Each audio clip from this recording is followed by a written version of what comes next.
Sa dami ng nangyayaring kalamidad sa atin ngayon, kailangan talaga meron tayong emergency light na nakatabi, katulad na lang nito mga Mima.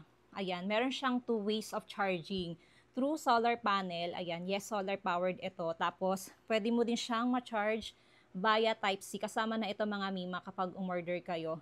Pwede nyo itong gawing ilaw kapag nawalan ng kuryente dyan sa inyo. And kung mahilig kayong mag-camping, pwede nyo rin itong gamitin kasi, ayan o, meron siyang hook. May hook design siya kaya pwede mo tong masabit sa tent nyo. And meron siyang 3 lighting modes. Ito yung pinakamalakas niya, ito yung sumunod, and ito yung pinakamahina. Ayan. Water resistant na rin ito mga Mima. Pwede siyang mabasa ng ulan pero hindi mo siya pwedeng ilubog. Tapos, ito yung kanyang port niya. Nandito sa harapan. Sa tabi ng solar panel. Andyan. Napakaganda nito mga Mimo. And ang lakas na rin, no? Diba?